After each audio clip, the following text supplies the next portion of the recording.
반갑습니다. 김종훈입니다. 이번 시간에는 정이 운에서 정을 만났을 때 어떻게 해석 적용할 것인지에 관해서 한번 알아보도록 하겠습니다. 자, 정이 정을 만났다는 것은 육친상 우리는 비견이라고 해석을 많이 가합니다.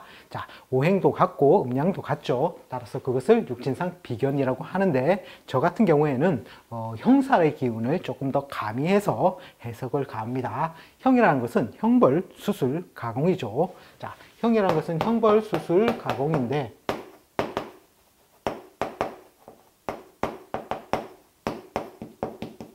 형벌이라는 건 뭡니까? 송사시비 구설 잡음이 됩니다.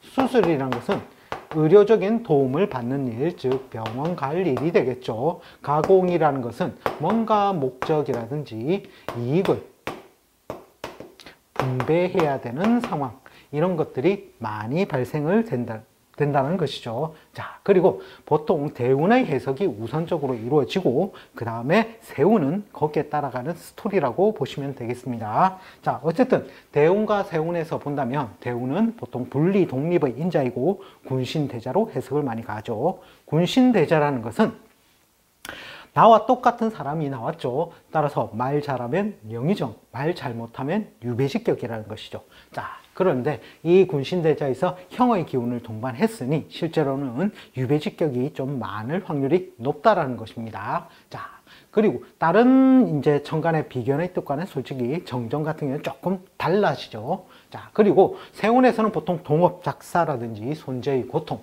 즉 재물을 극하는 작용이죠. 또 형제의 도움이나 보조가 있다는 뜻도 되는데, 이때 형제의 도움이나 보조가 있다면 제대로 챙겨줘야 되겠죠. 친구의 도움이나 보조도 마찬가지입니다. 자, 그리고 동업 환경이 많이 연출되어지게 되겠죠. 자, 그리고 시기상으로 비견의 운을 한번 해석해 본다면, 소년기는 보통 성장성을 의미함이 긍정작용이 많습니다. 따라서 성장성과 활동성이 강화가 되고 교우관계가 원만해진다는 그러한 특징이 있고, 청년기에 가서는 보통 경쟁자로서 많이 드러나게 됩니다. 또 부모의 혜택을 분배하는 존재로서도 많이 드러나게 되고, 보통 형제나 친구로서 많이 해석을 가게 되겠죠. 장년기에 가서는 보통 손재나 경쟁자 또는 배우자, 부정으로 해석을 가합니다. 자, 보통 배우자, 부정에서 배우자가 돈을 안 깨먹게 된다면 나와 똑같은 인재가 다시 출연했으니 실제로는 남의 사람을 자꾸 쳐다보는 그러한 경향성도 생기게 된다는 것이죠.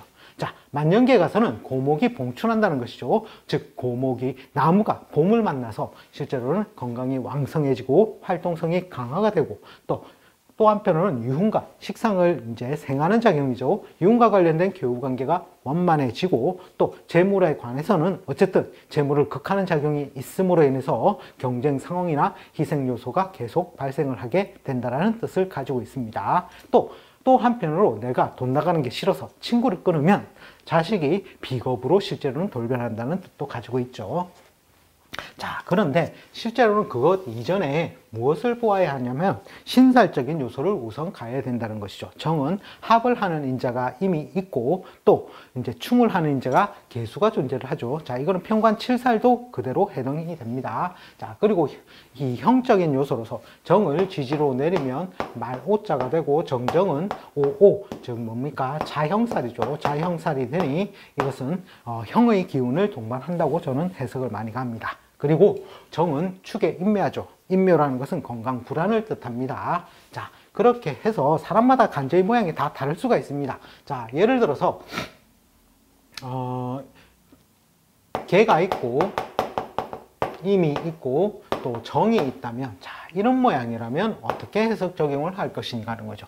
자, 정이 실제로 왔다면 첫 번째는 어떻게, 이 사람은 정이 합작용과 정계의 충작용으로서 굉장히 유능성을 가지는 사람이라는 것이죠. 보듬기도 하고, 그리고 윽박 지르기도 하고, 그죠? 뭔가 해결사적인 기질을 많이 가지고 있어 보입니다. 그리고 평관도 있죠. 무시무시한 정관, 평관 등 정평관을 가진 해로움은 좀 있을지 모르겠는데 어쨌든 좀 유능성을 띈 사람이라는 것이죠. 천간을 쓰기 때문에. 자, 따라서 음이 강해서 양을 쓴다면 정이 만약에 나라고 했다면, 자, 자, 이럴 경우 정이 운에서 오면 어떻게 해석을 하냐면 대운에서 왔을 때 보통 첫 번째는 이 연에 있는 정임이 합을 하게 됩니다. 따라서 이 임이 첫 번째는 강화가 되겠죠. 첫 번째는 임강화.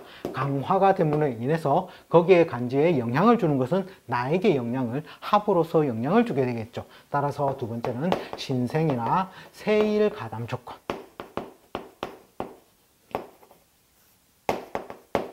이런 것들이 발생을 하게 되고, 그리고 세 번째로는 이미 정을 따라 나간다는 것이죠. 나간다. 그래서 이미 정관이 실제적으로 빠져나가는 모양새가 된다는 것이죠. 두견신족을 해도 되고, 또 여기는 부모의 운으로 논해도 됩니다. 부친의 경우에 그런 경향성을 발휘할 수가 있고, 그리고 두 번째, 이 정이 개를 충하죠. 네 번째, 개를 충해서 날려버린다는 것이죠. 나에게 피곤하게 했던, 스트레스를 줬던, 하지만 나에게 권력성 인자를 줬던 그런 모든 것들이 실제적으로 날아간다라고 보시면 되겠습니다. 따라서 정계가 충이 날아감으로 해서 그 다음 작용은 다시 이미 정을 합하는 작용이 생기게 되겠죠.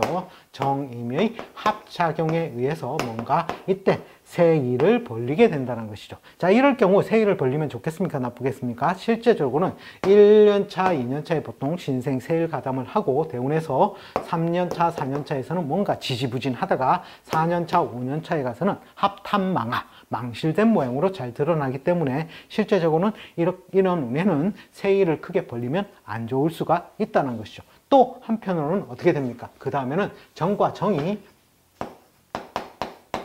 형살의 작용으로서 나에게 드러난다는 것이죠. 자, 형은 아까에서 말씀을 드렸듯이 형벌, 수술, 가공이죠. 형벌, 수술, 가공을 뜻하는데 형벌이라는 게 뭡니까?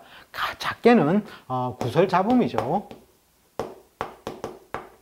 자, 이것이 크게 하면 송사시비권이 됩니다. 송사시비. 자, 이럴 때 송사시비를 이때 벌려서 그 결론을 지어야 되겠습니까? 나에게 형이 오니 실제로는 결론을 미루는 것이 더 낫겠죠. 언제까지 미루어야 되겠다? 예를 들어서 세운에서 작용을 한다면 정에서는 정정 형살이 오고 그 다음에는 이런 경우는 무가 다음에 오겠죠. 무가 오면 무가 뭘 한다? 임을 이 편관칠살 역할을 하죠. 그 다음에 이 무가 개를 합하게 된다는 것이죠. 개를 합해서 나에게 충하는 작용, 또 편관칠살의 작용이 더 강해지니 무년을 지나서 기년까지 끌어야 되는 그러한 상황이 연출되면 나에게 이 흉했던 것들이 다시 기란 작용으로 바뀔 수가 있겠죠. 따라서 이게는 세월을 좀 시간을 많이 끌어야 되는 작용력이 있고, 그 다음에 수술은 뭡니까? 의료적인 도움을 받을 일이죠. 즉 병원 갈 일이죠. 자, 이럴 경우 병원, 내가 아파서 간이 나쁘다라고 보시는 게 아니라 병원을 간다는 것은 내 몸을 낫기 위해서 가는 것이죠. 차라리 이것을 써서 오히려 내 몸을 낫게 하는, 즉 흉의 운을 길의 작용으로 오히려 더 잘 이제 바꿀 수 있는 것이 실제로는 병원을 가서 내 몸을 낫게 하는 것이죠. 그리고 가공이라는 것은 뭡니까? 이게 목적이라든지 목적물이라든지 또는 이익에 관해서 분배 또는 분탈 상황이